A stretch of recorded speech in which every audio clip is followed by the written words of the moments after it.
오신 이유부터 찬양할게요.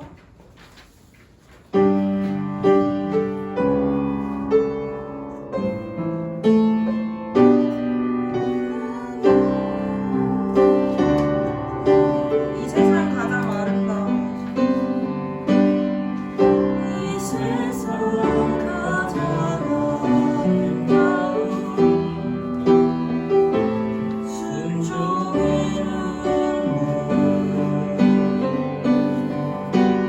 온 세상 다시 빛나게 한 생명의 그가 이 땅에 오신 이유 그가 이 땅에 오신 이유 죽어야 살게 되고 저야만 승리하는 놀랍고 영원한 진리 지으신 그대로 회복시킨 우리 창조주 그리스도 십자가의 길로 아버지께 이루셨네. 그가 이 땅에 오신 이유 이제 우리에게 맡겨진 그 소망 그 사랑 그 생명 아름답고 눈부신 십자가의 길 우리가 온전히 살아가 다시 한번 찬양하겠습니다. 이 세상 가장 아름다운 순종의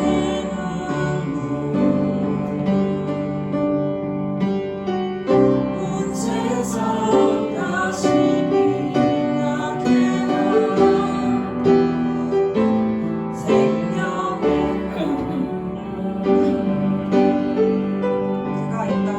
그가 이 땅에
기도하겠습니다.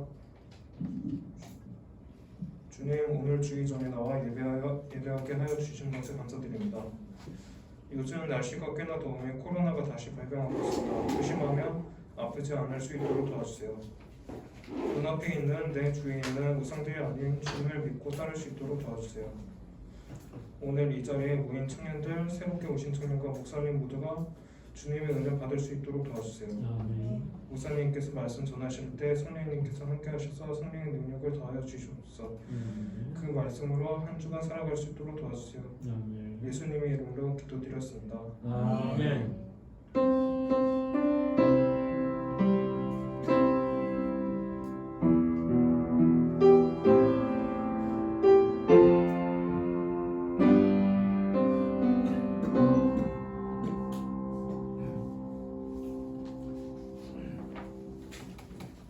오늘 주신 말씀은 마태복음 16장 16절 말씀입니다.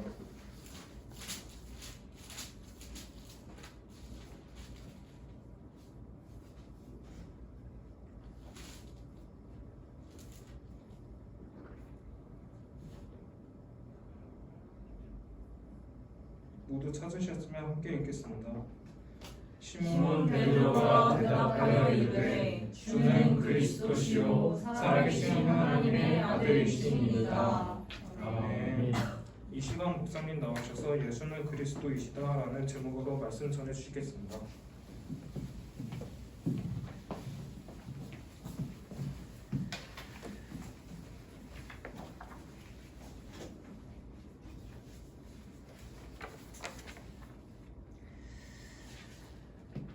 하나님은 우리의 아버지이십니다. 우리의 믿음은 하나님을 아버지라고 고백하는 데 있습니다. 우리는 아버지와 자식 간의 관계, 곧 부자 간의 관계가 어떠하다는 것을 누구보다도 잘 알고 있습니다. 이 세상에서는 수많은 관계로 서로 연결되어 있는데 그 중에서 부자 간의 관계보다 더 친밀하고 또 가까운 관계가 없다라는 사실입니다. 또한 부자지간보다 더 정직한 관계가 없을 것이며 이보다 더 깊은 인연으로 맺어진 관계가 또한 없다라는 겁니다. 그리고 부자지간보다 더 진정한 사랑으로 사랑하는 관계도 없을 것입니다. 그래서 아버지는 자식을 사랑하되 그를 자기의 목숨처럼 사랑하고 또 자식도 아버지를 그와 같이 존중하고 사랑한다라는 겁니다. 아버지는 필요하다면 자식을 위해 목숨까지도 기꺼이 내어줄 수 있습니다. 그래서 최근에 또 물놀이 갔다가 자식이 빠졌어요. 그 자식 구하려고 뛰어들어왔다 두 사람이 다 죽었습니다. 이처럼 자식이 일단 물에 빠지면 수영을 할든 못하든 일단 뛰어들어가 아이를 살리려고 하는 겁니다. 굉장히 위험부담을 갖고 있음에도 불구하고 자식이라면 내 목숨이 전혀 아깝지 않기 때문에 뛰어들었다는 거예요. 그러기에 자식도 아버지를 위해서라면 마음을 다하여 사랑해야 한다라는 겁니다. 그래서 세상이 다 속일지라도 아버지는 결코 자식을 속이지 않습니다. 그러므로 아버지와 자식 간의 관계는 아무도 끊을 수 없는 천륜이라고 말하는 겁니다. 그래서 이 땅에서 부자지간처럼 온전하고 진실한 관계는 없다라는 것을 우리는 안다라는 겁니다. 성경에서도 내가 아버지와 어머니를 공경하라 이것이 약속이는 첫 계명이니 이는 내가 잘되고 땅에서 장수하리라고 에베소서 6장 2절로 3절에 말했습니다. 부모를 공경하라. 그러면 땅에서 잘되는 것이 보장되어 있다라는 것이었습니다. 이 땅에서 가장 타락한 자를 누구라 말하느냐? 페르나라고 얘기합니다. 페르나가 무엇입니까? 일반적으로 말하는 도덕적으로 타락한 자도 저런 개만도 못한 이런 욕하는 거 있어요. 아주 질이 나쁜 사람을 얘기하는데 그보다 더 나쁜 자가 누구냐? 페르나입니다. 그는 이 땅에서 마땅히 지켜야 할 도리를 어기는 아주 못된 자식을 뜻하며 부모에게 큰 실망을 주고 부모의 가슴에 대못을 박는 그 사람이 바로 페르나다라고 합니다. 왜 그렇게 부를까? 부모를 그렇게 거역하는 것은 다시는 돌이킬 수 없는 죄이기 때문에 그렇게 표현한다는 거예요. 여러분 교도소에 근무하는 교도관이 이런 이야기 한 적이 있습니다. 그는 사람이 죽어가는 걸 늘 보던 사람이에요. 아무리 악한 폐륜할지라도 사형대 이수로 사라질 때 공통점 하나를 그가 수많은 사람이 죽어가면서 거기서 한 가지는 똑같더라. 그게 무엇일까? 죽음이 임박해졌을 때 눈물을 뚝뚝 흘리며 다른 것도 내가 많이 죄를 지었지만 이거 하나만은 내 마음에 더 크게 남는 건 부모님에게 큰 죄를 졌다고 하면 눈물 흘리는 모습을 다 봤다는 것. 사람을 죽인 사람이든 강도질을 했던 어떤 나쁜 일에도 죽을 때는 내가 다 이런 죄를 지었지만 그보다도 가장 큰 죄는 내가 부모의 가슴에 못 박은 죄가 제일 큽니다 하고 울더라 라고 하는 겁니다. 아무리 악질적인 사형수를 할지라도 죽는 자리에 가서는 부모님께 큰 죄를 졌다고 하는 말을 꼭 하고 죽더라는 거예요. 이는 누구나 품으로부터 왔기 때문에 원래 품으로 돌아가고자 하는 그 심성에서 나온 연유다라는 겁니다. 여러분 고향이 왜 그렇습니까? 왜 자꾸 명절이 곧 다가오는데 이때 되면은 1시간 거리가 4시간이나 5시간 걸려요. 근데도 꾸역꾸역 내려가요. 왜 그럴까? 고향에 누구 있기 때문에? 부모가 계시기 때문에. 부모가 없는데도 내려가. 왜 그럴까? 부모가 묻혀있는 선산이 거기이기 때문에. 부모가 있으니까 찾아간다라고 하는 것을 얘기한다는 겁니다. 여러분 그러므로 아버지가 누가 되십니까? 그분은 살과 피를 그리고 뼈를 내게 나눠준 분이 바로 아버지입니다. 아버지 위에 계신 분을 우리는 뭐라 부릅니까? 할아버지라고 부릅니다. 한국어의 의미는 참 좋은 것 같습니다. 이 한국어로 얼아버지라는 뜻이 할아버지라는 뜻이에요. 얼아버지. 할머니는 얼어머니 이렇게 표현합니다. 얼이란 말은 뜻풀이라면 혼이란 뜻이에요. 그래서 할아버지는 혼의 아버지, 할머니는 혼의 어머니를 뜻하는 겁니다. 아버지는 내게 살과 피와 뼈를 나눠주신이라고 하면은 할아버지는 내게 혼을 주신 분 이렇게 표현한다고 하는 것이에요. 그래서 할아버지가 손자를 안아주는 것을 얼싸안는다. 혼으로 끌어안는다. 이런 표현이라는 거예요. 참 그걸 보면 신기하게 한국어의 의미가 딱 맞아 들어가는 걸 볼 수가 있다라는 겁니다. 부자지간이나 혈육의 관계는 이토록 뜨겁고 눈물 날 정도로 깊다라는 거예요. 그래서 이상가족 상봉하는 거 보면은 눈물 없이 못 보는 거예요. 왜? 혼이 싸고 있기 때문에. 그 감정에 복받치는 거를 어떻게 극으로 만들 수가 없는 거예요. 그건 즉각 그 자리에서 서로가 교감하며 느끼기 때문에 눈물을 흘리면서 이상가족 상봉을 한다고 하는 거예요. 이게 천륜이에요. 끊을 수 없는 아버지와 자식의 관계가 바로 그렇다라고 하는 것이에요. 이제 하나님을 우리는 하나님 아버지라고 이렇게 부르기 시작했다고 하는 거예요. 그래서 교회에 나오면 자연스럽게 하는 말이 그전에는 안 그랬는데 내가 예수 믿고 구원받고 교회 나오다 보니까 하나님을 가장 먼저 부르기 시작한 게 하나님 이렇게 안 부르고 하나님 아버지 이렇게 부르기 시작한다는 거예요. 믿음으로만 할 수 있는 고백이요. 하나님을 믿는 사람만이 부를 수 있는 권리이기 때문에 믿지 않는 자는 절대로 돈을 억만큼 준다고 해도 낯뜨거워서 하나님을 아버지라고 못 부르는데 은혜 받으면 믿으면 구원받으면 하나님의 자녀가 되면 누가 가르치지 않아도 하나님 아버지 이렇게 얘기한다는 거예요. 참 신기하게 우리가 그렇게 고백하고 있다는 겁니다. 이것은 하나님 믿는 자신의 신분을 자기 입으로 시인하는 거예요. 하나님을 아버지라 부르면 나는 뭐가 되는 거예요? 하나님의 아들이든 딸이든 자녀라고 하는 걸 자기가 시인한다는 거예요. 그러니까 믿으면 내가 하나님의 자녀라는 걸 자기가 얘기한다는 거예요. 우리의 육신은 땅에서 났습니다. 반면에 우리의 영은 하나님으로부터 난 겁니다. 그러기에 우리의 육신은 땅으로 돌아가지만 영은 육신과 분리될 때 하나님으로부터 왔기 때문에 하나님께로 돌아간다는 거예요. 하나님은 우리의 영의 아버지시기 때문에 아까 왜 고향을 가느냐? 부모가 거기 있기 때문에 가는 거예요. 돌아가셨으면 무덤이라도 있기 때문에 가는 것처럼 내 영혼도 하나님께로 왔기 때문에 하나님께로 돌아가는 거예요. 왜? 그가 내 아버지이기 때문에, 부모이기 때문에. 바로 이것이 성경을 통해 우리가 하나님을 아버지라고 부르는 것을 깨닫게 됐다라는 겁니다. 우리가 하나님을 아버지로 부르는 것은 자기의 영이 하늘로부터 왔다는 것을 인정하게 되는 거예요. 또한 자신의 영적 존재임을 인정합니다. 하나님은 영이신데 내가 그를 아버지라니 나 또한 영으로서 영적인 존재임이 틀림없다는 것을 시인한다는 거예요. 그 자신이 육신만으로 끝나는 허무한 존재가 아니라 영원한 삶을 누리는 영적 존재임을 인정하며 고백하는 게 하나님 아버지. 동시에 나는 영적으로 하나님의 자녀. 이게 성립이 된다는 거예요. 이스라엘 사람들은 하나님을 결코 아버지라고 못 부른다는 사실이었어요. 이런 믿음의 조상 아브라함 얼마나 믿음이 훌륭해 자식까지 내어주면서 하나님의 계명에 순종했던, 저는 지금도 내 자식을 그렇게 아브라함처럼 드릴 만한 용기는 없어요. 그런데 그가 그렇게 훌륭한 믿음을 가졌음에도 불구하고 아브라함은 하나님을 향하여 아버지라고 못 불렀다는 거예요. 율법은 하나님을 아버지라고 가르치지 않을 뿐더러 그렇게 할 수도 없기 때문에 그렇습니다.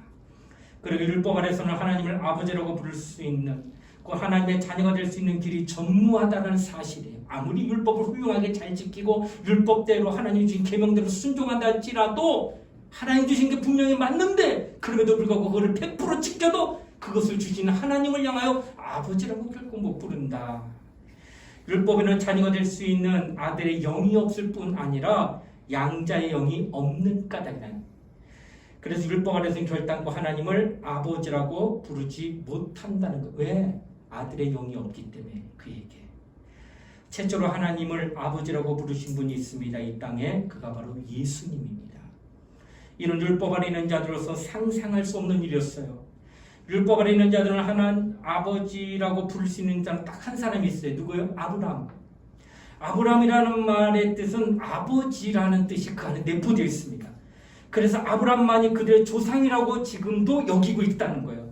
예수께서는 분명히 말했습니다. 땅에 있는 자를 아비라하지 말라고 하신 말씀은 혈육의 관계를 이간하려는 의도나 천륜의 관계는 쓸모없다고 얘기한 게 아니라 이제부터는 영의 아버지를 알아야 된다고 하는 말로 이 땅에 있는 자를 아비라하지 말라고 표현한 것이라는 거예요. 여기에 대해 유대인들은 예수가 그들의 법을 위반했다고 생각했고 그로 인해 예수를 죽이려고 했다는 거예요. 아니 어떻게 하나님을 아버지라고 부를 수 있어? 말도 안 되는 소리 하고 있다. 그래서 예수를 죽이려고 했다는 거예요.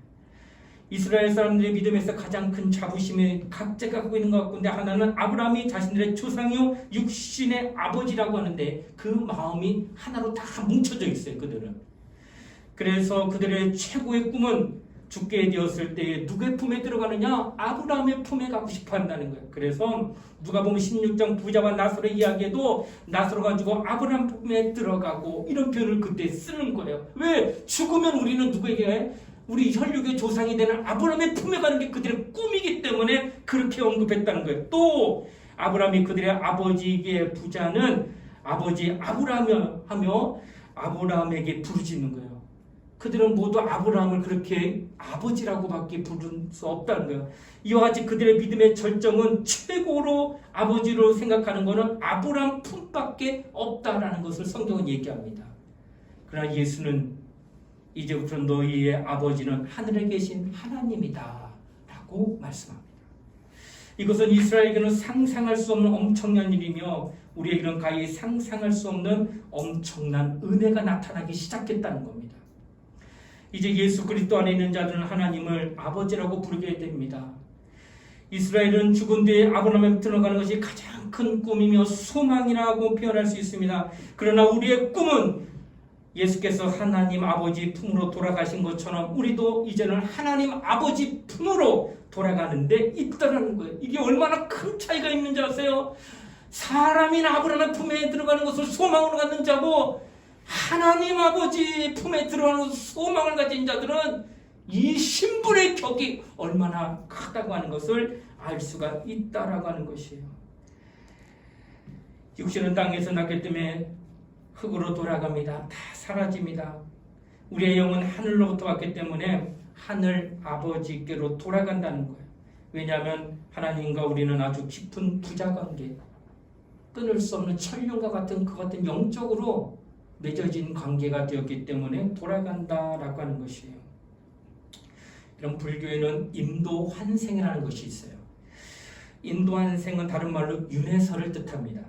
즉 한 사람이 죽으면 닭으로 태어나고 또 죽으면은 꽁으로 태어나고 또 죽으면 파리로 태어나고 이렇게 태어나서 그 과정을 얼마나 겪느냐? 4억 8천만 번을 한대요. 죽고 할 때 뭘로? 닭으로, 또 파리로, 꿩으로, 또 짐승으로 여러 가지 곤충으로 태어났다. 죽고 태어나서 4억 8천 방을 하게 되면 그렇게 되면 그가 나중에 마지막에 태어날 때는 개로 태어난다는 거예요. 그러니 그들이 꿈을 꿔봐야 착하게 살고 그리고 착실하게 살았을 때 그들이 소망하며 유네슬 가운데 가장 좋게 태어나는 게 개예요. 기왕 개로 태어나려면은 사랑받는 개가 좋겠죠. 보신용으로 쓰는 개가 아니라 반려견으로 그렇게 사랑받는 그런 개로 태어나는 것이 그들의 소망이다라는 거예요. 그런데 우리가 예수를 믿은 후 하나님을 아버지라고 부르니 얼마나 감사하냐는 거예요. 우리는 이 땅에서도 하나님을 아버지라 부르지만 죽은 뒤에 다시 태어나도 우리는 하나님을 하늘에서 아버지 이렇게 부른다고 하는 거예요. 만약 예수를 믿지 않고 부처 앞에 무릎을 꿇었다면 나는 최고로 잘 태어난 게 강아지요, 강아지. 예수를 믿어 하나님을 아버지라고 부르는 하나님의 아들, 또 신의 아들이 되었으니 이 영광을 과연 무엇과 비교할 수 있겠느냐는 거예요.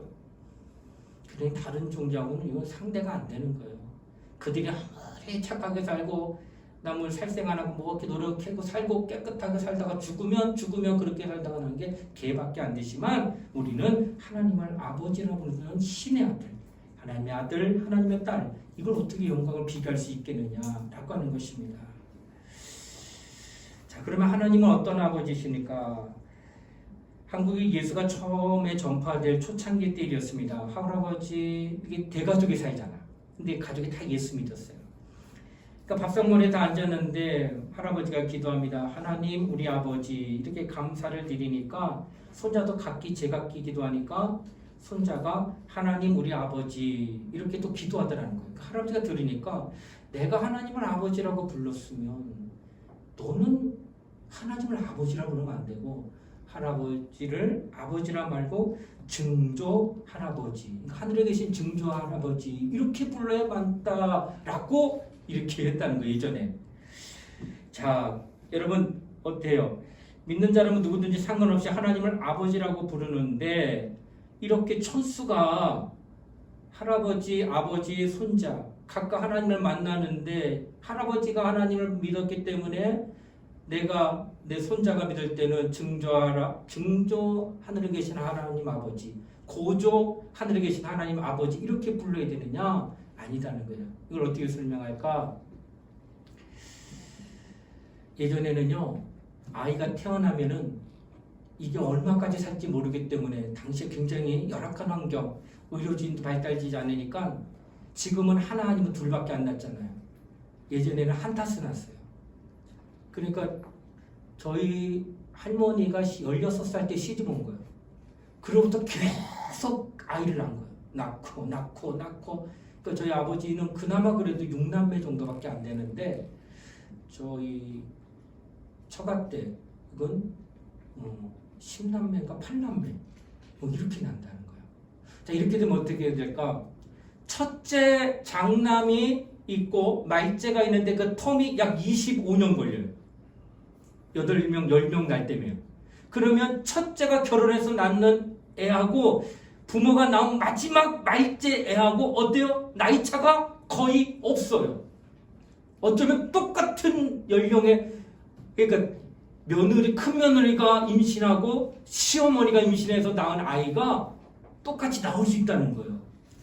그러나 연령대는 또 연도는 같은 연도 출생이지만은 촌수는 어떻게 되는 거예요?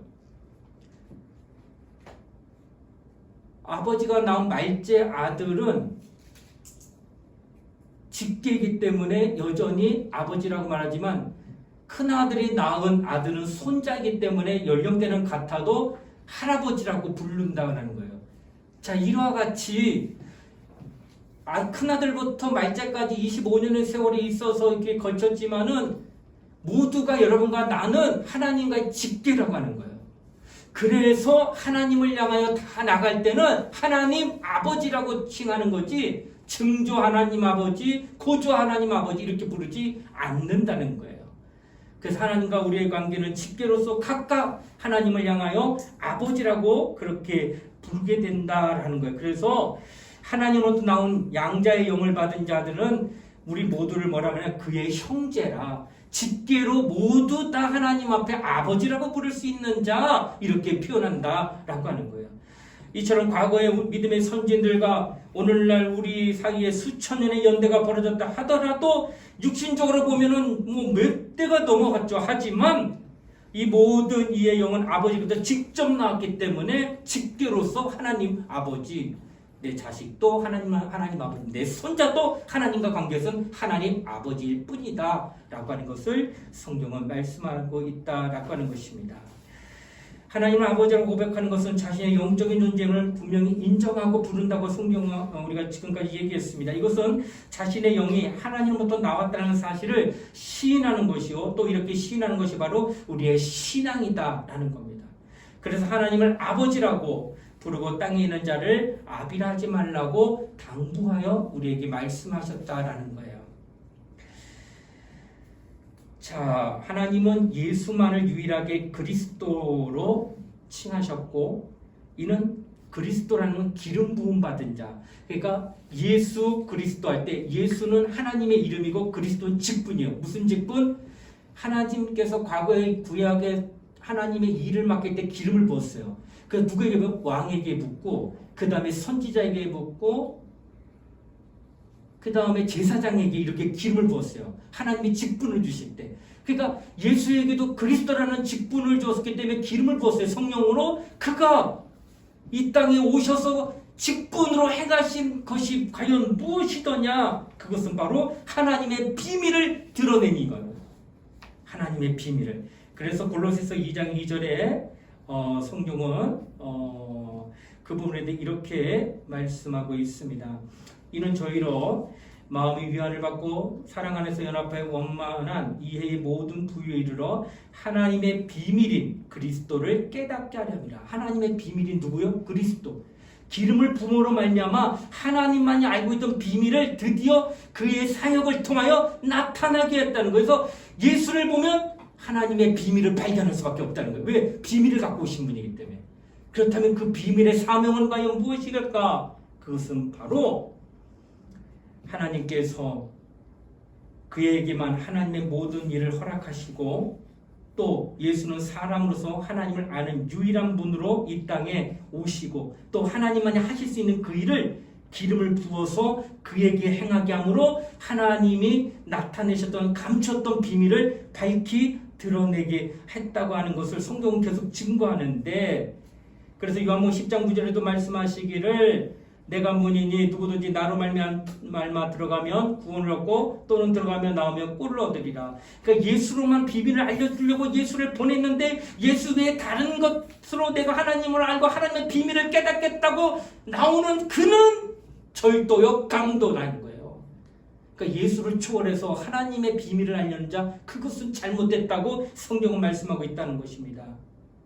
그러므로 사도행전 10장 38절에 말합니다. 하나님이 나사렛 예수에게 성령과 능력을 기름 붓듯 하심에 저가 두루다니며 착한 일 행하시고 마귀에게 눌린 모든 자를 고치셨으니 이는 하나님이 함께 하십니다. 하나님이 그리스도가 되게 하셔서 성령으로 기름을 부고 그때부터 하나님의 비밀을 드러나게 하시는 일을 그에게만 주었다는 거예요. 그런 예수를 초월해서 다른 것으로 하나님을 알려고 하나님의 비밀을 깨달으려고 한다면 너는 적그리스도다라고 성경은 얘기하고 있다는 거예요.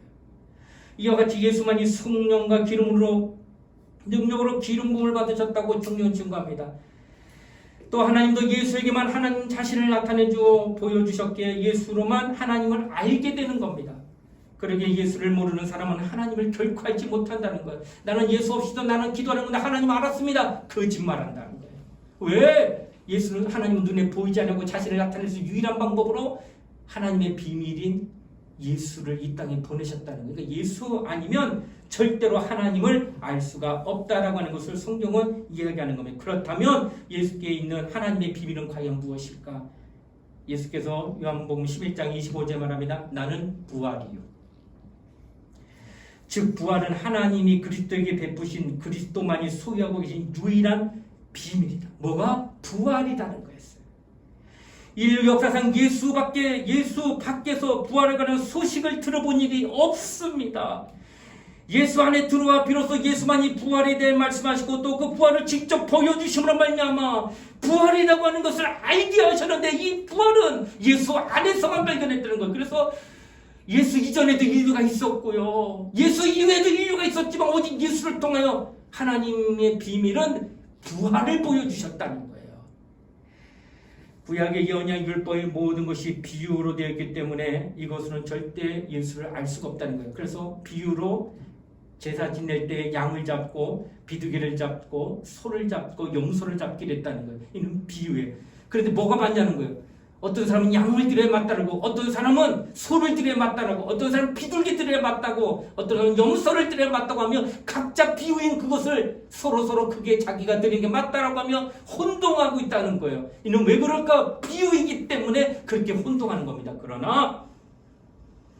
그러나 예수는 실상입니다. 비유가 아닙니다. 그러게 예수로 인해서 이 모든 비유가 누구에게 초점이 되느냐? 예수님이었구나. 세례요한이 세례 베풀 때 보라 하나님의 어린 양이로다. 우리가 양을 잡았던데 그 양이 누구더냐? 하나님의 어린 양인 예수구나. 예수를 비로소 비유를 통하여 확실하게 실상을 보겠다. 이거 실상이라고 하는 거. 내가 모르는 집을 찾아갈 땐 약도를 합니다. 반드시 약도 있어야 찾아갑니다. 모르기 때문에. 그러나 일단 집을 찾으면 약도 버립니다. 왜? 이미 찾았는데. 바로 이와 같다는 거예요. 약도 같은 것은 비유예요. 양과 염소와 소와 비둘기 같은 거예요. 그런 실상인 예수를 만났는데 이런 모든 것들이 다 사라져버려야 된다는 거예요. 그 예수가 실상이 말하기에 나는 부활이다 라고 말씀했다는 거예요. 우리가 예수 믿기 전 언제 부활에 관한 말을 들어본 적이 있는가? 만약에 예수 믿기 전에 무덤에 있는 자가 사흘 만에 살았다는 소식을 듣게 되면 그 무덤에 어느 누구도 가까이 못 갑니다. 왜? 한 번도 죽은 자가 살아난 걸 본 경험이 없는데 누군가 살아났다니까 지금 무슨 귀신이 살아난 거 아니야? 두려워할 수밖에 없다는 거예요. 무시무시해서 머리가 쭈뼛해지면서 그 근방을 절대로 지나가지 못한다는 겁니다. 그것은 우리가 부활에 관한 이야기를 들어보지도 못했고 부활에 대한 소망도 없기 때문에 그런 생각밖에 할 수가 없다는 귀신이구나. 그러나 이제 우리는 예수 그리스도 안에 들어오게 되므로 깨닫는 것은 예수는 나는 부활이다 라고 말씀하셔서 부활이라는 걸 보고 또 그가 부활하심을 우리가 말씀을 통해 알게 되므로 부활이 있다 하고 깨닫는다는 거예요. 이것은 하나님이 영원전부터 하나님을 믿는 자에게 주려고 준비했던 비밀이었습니다. 부활은 어느 누구도 발견하지 못했지만 하나님만이 아는 비밀을 예수를 땅에 보내주시고 그를 죽었고 그리고 살아나게 함으로 부활하신 주님을 이제 보고 경험하고 그리고 알게 하였으니 이제 우리도 그 안에 들어가면 예수와 똑같이 하나님의 비밀이신 부활을 우리가 갖게 되는 거예요. 그래서 우리도 부활할 거예요. 예수 만나고 난 뒤에 부활을 받았다는 겁니다. 이 땅에서 부활에 대한 소망이 없이 신앙생활하면 고린도 전서 15장 12절로 19절에도 헛되고 헛되니 모든 것이 헛되도다. 믿음도 헛되고 내가 제 가운데 여전히 있고 증거하는 것도 헛되고 우리가 예수를 위하여 핍박받고 마침내 죽는 것 그것 또한 헛되다. 순교하는 것도 헛되다. 무엇이 없다면 부활이 없다면 그러지 않을까요? 이 시간에 여기 앉아있는 청년들 지금 이 시간에 바깥을 화창하면서 들로 산으로 가도 얼마든지 내가 좋아하는 것들을 할 수 있는데 여기 굳이 앉아있는 까닭이에요. 이른 아침부터 우리 청년들 봉사합니다. 아침에 교사로 나와요. 피곤한 육신 한 주간 열심히 일하다가 이제는 좀 쉴만하니까 또 교회 와서 봉사하고 헌신하고 있습니다. 왜 이렇게 할까? 부활을 소망하기 때문에 하는 거예요. 부활이 있기 때문에. 이 부활을 소망하게 된 까닭은 하나님의 비밀을 알게 돼. 그 비밀은 누구를 말미암아? 예수로 말미암아 알았기 때문에 내가 그분 안에 이제는 들어가므로 내가 알게 된 것은 부활이 있다는 것, 또 우리도 부활을 참여할 수 있다는 사실을 우리는 예수를 통하여 확실하게 알게 됐기 때문에 이제 나도 부활한다는 그 은혜의 자리 안에 거하려고 하나님 앞에 믿음의 신앙생활을 오늘도 열심히 내고 있다고 하는 것을 성경은 말씀하고 있다고 하는 것입니다. 이러한 소망을 가진 자들에게 하나님은 성령을 주시고 성령으로 믿음을 인쳐주신다고 말합니다. 성령이 마침 너희가 권능을 받고 라고 말씀합니다. 그러면 그가 하나님 앞에 부활할 사람이라는 것을 증거하게 되는 거예요. 내가 과연 부활할 수 있는가? 당신이 성령 받았느냐? 그럼 당신 부활하는. 당신 성령 받았느냐? 그래도 당신 권능도 받았겠구나. 그럼 하나님의 능력이 나타나니 부활의 생명을 드러내겠구나. 그러니 당신 부활을, 누가 당신 부활할 거라 말하지 않으면 내가 안다는 거야. 내가 부활할 수 있다는 소망을 가지고 있는 거, 내가 부활할 때는 확신을 누가 가르쳐주기 때문에 아니라 내가 안다는 거예요. 이것이 바로 우리에게 부활이라고 하는 하나님의 비밀을 예수를 통하여 알게 됐다고 하는 겁니다.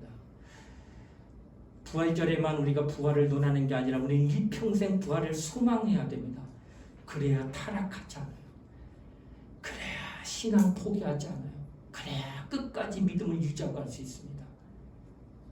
목숨이 하나밖에 없는데 이 목숨을 초기와같이 던질 수 있는 능력이 어디 있냐는 거예요. 부활의 소망이 있기 때문에 오늘도 순교자가 이 땅 넘어 저곳에 핍박받는 곳에서도 죽어가면서도 예수 부인하지 아니하고 그렇게 죽어가는 것은 부활에 대한 소망이 있기 때문에 그렇게 한다는 거예요. 이렇게 부활의 소망을 가진 자들이 이 땅에 참으로 많다라고 하는 것을 성경은 증거하고 있다라고 하는 것입니다. 이와 같이 믿는 자는 하나님의 자녀요 그리스도인인 것이요 또 성령의 권능을 받은 자가 틀림이 없습니다. 하나님은 예수가 그리스도임을 믿는 자들에게 믿음과 성령을 주시고 그 성령으로 권능에 나타나게 함으로 말미암아 이제는 예수 그리스도시요 예수는 그리스도죠 하나님의 비밀을 맡은 자, 하나님이 예수를 통하여 비밀을 가르쳐 주었더니 이제는 그를 발견하고 그 안에 들어온 자는 동일하게 하나님의 비밀을 똑같이 부활을 가진 자가 되었으니 그 비밀을 너만 알지 말고 아직도 그 비밀을 모르는 그에게 예수가 너에게 가르쳐 줬던 것처럼 부활을 알려주어야 된다라고 하는 것을 말하고 있다는 거예요. 나만 혼자 예수 잘 믿고 가는 거 잘할 거예요. 그러나 하나님 앞에는 칭찬이 없습니다. 내가 하나님의 비밀인 부활을 알았다면 하나님이 예수를 그렇게 보내신 것 같이 우리도 또한 나를 통하여 하나님의 비밀을 알게 하는 누군가가 나와야 될 거 아니에요. 그렇게 나오게 만드는 그 모습이 바로 하나님께서 우리에게 원하시는 모습이다라고 하는 것을 성경은 우리에게 말씀하고 있다라고 하는 것입니다. 사랑하는 우리 청년들이요, 당신 부활의 소망이 있습니까? 아니면 아직도 이 땅에서 잘 먹고 잘 사는 것만 사모합니까? 남보다 뛰어난 위치, 집이 올라가는 걸 사모하며 그것만 위해서 기도하고 있습니까? 아니면 남보다 잘 살고 싶어서 30평, 60평짜리 아파트 살고자 하여 그렇게 몸부림치고 있습니까? 이는 육신으로서는 꼭 필요한 것들이지만 우리는 육신을 위한 삶이 아니라 영혼을 위한 부활을 소망한 자라고 한다면 우리는 그런 삶보다는 영적인 삶에 대하여 헌신하는 일을 했어야 했을 겁니다. 마지막 날 70여 강건하면 80의 삶에 대한 여정에 대한 영광을 이 땅에서 최고인 양 산 그가 영원한 삶에서 영원한 찬란한 하나님의 영광 가운데 함께 걸 그 영광을 위하여 산 사람의 그 구별이 되는 그날에 과연 어떤 자가 정말로 진실로 잘 살았도다 고백할 수 있겠느냐는 거예요. 나는 이 땅에서 좀 부족해도 좋습니다. 나는 이 땅에서 좀 불편해도 좋습니다. 나는 이 땅에서 남들이 알아주지 않아도 좋습니다. 그러나 나는 부활에 대한 소망만 그 누구보다도 하기 때문에 헌신하며 살겠습니다. 고백하면 성령이 당신을 사로잡을 겁니다. 그리고 성령이 뭐라 하시려 하며 주 예수께서도 그 어떤 핍박 가운데서도 하나님의 뜻대로 그 모든 일을 진행했던 것처럼 여러분의 삶을 향한 하나님의 계획까지도 여러분을 통하여 계속 진행하실 거예요. 그래 될 때 우리 마지막에 주님 풍요한길 때 스테반 집사같이 두 팔을 벌리며 돌에 맞아 죽는데 무엇이 아름다워 피 흘리는 그 육체의 마지막 그 처참한 시간에 그러나 하늘에서는 그의 영혼을 받을 준비를 천군 천사가 벌떡 일어나서 모두 다 그를 환송하려고 기다리고 있는 그 영혼에 대한 그 찬란함을 그 영광스러움을 우리도 고대해야 되지 않겠냐는 거예요. 아이가 태어날 때 얼마나 환영받아요. 우리에게 우리 손자 또 나이 드시는 우리 중손자 막 이런 얼마나 사랑스러워. 환영받잖아요. 2천억 환영받을 줄 몰랐어요. 아기가 태어나면서. 하물며 우리가 죽고 부활할 때 하늘나라에서 다시 태어나는데 그때 우리는 얼마나 환영받겠냐는 거예요. 그건 이 땅에서 준비된 자만이 누리는 환영입니다. 육신을 위하여 살아야 되죠. 왜? 우리는 의식주가 없으면 안 되니까. 그건 기본으로만 삽시다. 그러나 그 위에는 헌신하며 부활에 대한 소망을 갖고 영혼을 위한 삶을 살아야 되는 겁니다. 우리 모두 그런 믿음을 가지고 하나님 앞에 정말 하나님의 비밀이신 그리스도 그로 말미암아 부활에 대한 것을 알게 하셨으니 우리도 그 비밀을 맡은 자로서 이 땅에서 그런 하나님의 아들과 같은 부활을 소망하며 살아가는 우리 모두가 되시기를 주 이름으로 부탁을 드립니다. 이 시간 우리 함께 통성으로 기도하는 시간을 갖도록 하겠습니다. 정말로 예수가 그리스도이심을 그가 하나님의 비밀을 가지고 이 땅에 오신 분임을 우리가 발견하겠습니다. 그 비밀은 바로 부활입니다. 부활은 오직 예수를 말미암아 알게 된 사실이기 때문에 우리가 예수를 알게 됩니다. 우리 또한 부활이 있음을 고백하고 또 예수 안에 거함으로 말미암아 그 부활이 나에게도 이루어진다는 사실을 발견한 것입니다. 이 시간 우리와 함께 기도할 때 하나님 내 영혼의 부활을 소망합니다. 그러므로 난 저 하늘나라에 대한 기대와 소망으로 이 땅에서 어떠한 환경이 주어져도 부활을 놓지 아니하고 부활의 표대를 향하여 오늘도 달려갈 길을 달려가는 믿음을 갖는 하나님의 사람이 되게 해달라고 성령 충만한 영혼들 되게 해달라고 우리 예수의 한번 부르고 우리 통성으로 함께 간절히 기도하시겠습니다.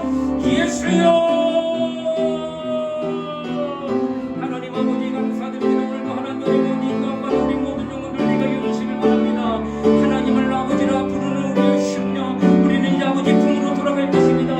이런 부활을 통하여 갈 것입니다. 우리는 하나님과의 우리는 이런 부자관계임을 고백합니다. 믿음을 갖는데 영접하는 자고 하나님의 자녀들은 권세를 얻는다니 그러므로 우리 하나님을 아버지라 부릅니다. 우리 이렇게 하나님 앞으로 갈 수 있는 유일한 자입니다. 그러므로 이 하나님께 갈 때 부활을 통하여 가게 된 걸 기억하고 부활하신 하나님을 소망하며 부활을 향하여 달려가는 마치 바울같이 부활의 표대를 향하여 달려가는 것 같이 우리 모두가 그런 믿음을 가지고 기도하며 하나님의 신령한 영적 생활을 하여 주시기를 바랍니다. 육신의 삶에 대한 것은 하늘과 양식만을 구할 수 있는 능력을 구하게 해주고 그 외의 모든 것들은 정말 우리의 삶 전체를 녹여놓더라도 하나님의 나라에 대한 소망과 하늘나라에 대한 기대와 꿈을 가지면서 영혼의 유익함을 위해 애쓰고 힘쓰고 정말 하나님 앞에 의지하며 살아가는 우리 모든 청년들 지금 역사하게 주시기를 바랍니다. 날마다 은혜를 sam하여 믿음으로 간구하는 영혼을 다 내가 이루시거라며 하나님의 말씀을 따라 믿음으로 기도하는 거룩한 영혼을 될 수 있도록 축복하게 해주시거라며 우리는 살아계신 하나님을 소망하며 믿음의 영광을 정답받는 하나님 앞에 정말로 우리 모두가 부활에 들어가요. 우리 모든 자신 정말 부활을 소망하면서 이 땅에서 헌신하는 믿음의 우리 모든 청년들 될 수 있도록 역사하게 해주시기를 바랍니다. 나에게 주어진 시간이 얼마인지는 알 수 없습니다. 그 수가 다할 때까지 우리의 생을 다 하나님 앞에 온전히 올려드리고 하나님 영광을 위하여 하나님 앞에 우리의 또한 영광을 바라보며 하나님 앞에 소망하며 살아가는 아름다운 우리 청년들 될 수 있도록 축복하게 해주시기 바랍니다. 성령께서 함께 하나님의 말씀대로 믿음으로 기도하는 우리 모두가 되게 해주시길 바랍니다. 정말로 하나님의 비밀이신 예수 그리스도로 말미암아 부활이 내 안에 있게 하여 주시고 또 성령의 능력으로 내 안에 있어서 그리스도인임을 증명으로 말미암아 내가 하나님을 아버지라고 부르며 전혀 부끄러움이 없고 그로 말미암아 내가 하나님 앞에 나온 자임을 고백할 수 있도록 역사하게 해주시길 원합니다. 오늘도 성령께서 우리 마음에 함께 해주시고 하나님과 성령을 함께 하여 주시옵소서. 하나님 아버지 감사드립니다. 예수는 그리스도이십니다. 기름을 받음으로 사명을 가지고 이 땅에 오셨는데 그는 바로 하나님의 비밀이신 죽으시고 사흘 만에 부활하심으로 이 땅의 부활을 알려주신 유일하신 분임을 고백합니다. 이제 내가 이 예수를 믿음을 매며 예수 안에 거하여 그가 가신 부활과 같은 부활을 나도 갖게 하심을 감사드립니다. 이제 부활의 표대를 향하여 달려갈 길을 달려가는 우리 청년들 되게 하여 주시고 성령으로 말미암아 권능이 나타나니 생명의 역사, 부활의 역사를 이 땅에서도 경험하는 우리 모든 청년들 될 수 있도록 축복하여 주시옵소서. 감사를 드리며 거룩하신 예수님 이름 받들어 간절히 기도드리옵나이다. 아멘.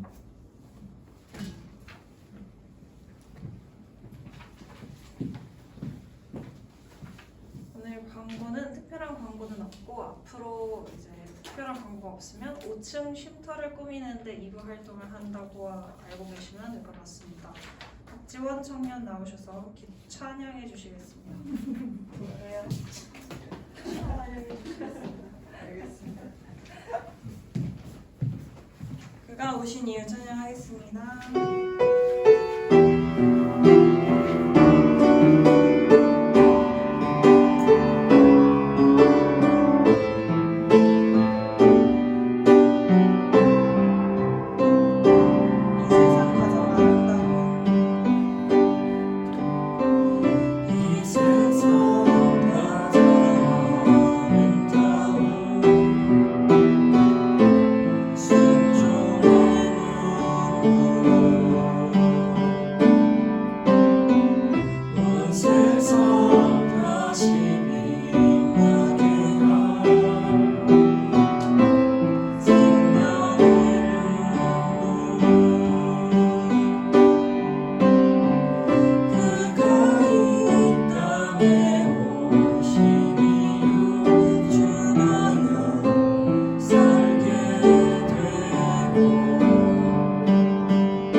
지금은 우리 주 예수 그리스도의 은혜와 하나님의 사랑과 성령의 감동 교통하심이 예수는 하나님의 비밀이시고 그 비밀을 그리스도라는 신분으로 직분으로 갖고 이 땅에 임하셔서 마침내 부활을 우리에게 알려주심으로 예수 안에 있는 자들은 그와 동일한 부활을 갖게 된다는 사실을 믿게 하시니 우리 그 믿음을 갖고 이 땅에서 주님 만나는 그날까지 헌신을 다짐하는 사랑하는 우리 청년들 머리 위에 이제로부터 영원토록 함께 하시기를 간절히 축원하옵나이다. 아멘.